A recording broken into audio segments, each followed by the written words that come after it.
Willkommen beim Z3-Projekt. Innenraum ist ja schon fertig, das Video habt ihr gesehen. Jetzt geht es außen an die Wäsche. Wir machen den Lack klar für die Aufbereitung. Dann sehen wir wirklich, was für einen Zustand wir haben. Lass uns mal starten. Die Felgen haben wir ja vorher schon einmal vorgekerchert, eingesprüht, vorgekerchert. Die werden dann später auf der Bühne demontiert. Beim Verdeck nicht wundern, da gehen wir nicht ganz so intensiv ran. Wird entweder neu gemacht, umgefärbt, muss man noch mal gucken. Auf jeden Fall nicht intensiv gereinigt, weil es ein bisschen kaputt ist. Von daher kümmern wir uns um die Vorwäsche. Paul ist ja der Experte, Pinseln aller Ecken und Kanten. Die Ritzen ordentlich sauber machen, da haben wir auch Micha dabei. Wisst ihr ja alle, den Running Gag kennen wir ja. Ansonsten würde ich sagen, wie eine Autowäsche geht, wisst ihr grundsätzlich. Ich werde euch das jetzt noch ein bisschen moderieren, kommentieren, was da so passiert. Und dann sehen wir uns endlich am sauberen Auto und gucken uns mal an, was uns als Herausforderung bevorsteht. Ich würde sagen, lass uns starten. Ran an den Lappen bzw. erstmal an den Vorreiniger. Wir starten natürlich mit der Vorwäsche. Der Sonax Intensivreiniger soll einfach runternehmen, was sich über Jahrzehnte, kann man schon sagen, an diesem Fahrzeug angesammelt hat und die regelmäßige Waschstraßenwäsche nicht entfernen konnte. Deswegen erstmal einmal gründlich vorkerchern, vermeidet Kratzer und entfernt schon mal den gröbsten Schmutz. Paul macht dabei eine wunderbare Figur. Hast du gut gemacht, Paul. Ja, und Autopflege ist nicht immer angenehm, auch mal in die Knie muss man gehen und von unten den Wagen abspritzen. Das gehört definitiv dazu für eine richtig schöne Sauberkeit. Wir haben hier mal das Verdeck und die Scheibe so ein bisschen abgeklebt. Ältere Fahrzeuge sind dafür bekannt, da Dichtungsschwächen zu haben und wir wollen das Auto ja nicht kaputt machen. Aufgrund des Schmutzes noch eine zweite Runde Vorreiniger, den wir aufgesprüht haben und auf dem wir danach direkt nach einer kurzen Wirkzeit auch gewaschen haben.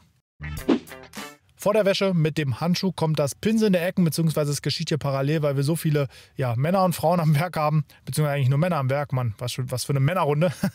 Und wir haben alle Ritzen und Kanten durchgepinselt. Wichtig ist dabei natürlich den groben Sand runter zu haben, weil sonst verursacht man Kratzer und so wird das Fahrzeug wirklich porentief sauber bis in jede Kante. Parallel dazu wurde mit der 2-Eimer-Wäsche einmal rundum gewaschen. Hier nochmal mit einem zusätzlichen Reiniger, um einfach effektiver zu sein.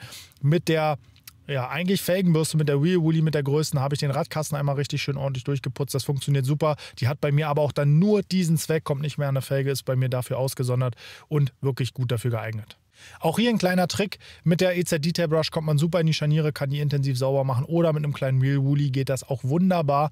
Danach nach der Wäsche mit einem fließenden Wasser abgespült. Wer uns kennt, weiß, warum wir das machen. Einfach um den Schaum besser vom Auto waschen zu können und nicht immer mit dem Hochdruckreiniger von links nach rechts zu schieben. Und noch eine Runde Intensivreiniger. Der Hersteller freut sich. Warum? Einfach aus dem Grund, wir nutzen ihn als Gleitmittel, dazu haben wir auch schon mal ein eigenes Video gemacht und kneten hier. Hier hat sogar die Sonax Claydisc nicht ausschließlich gereicht. An manchen Stellen sind wir nochmal mit der roten Schleifknete hinterher, einfach weil der Wagen wirklich so pickelig war.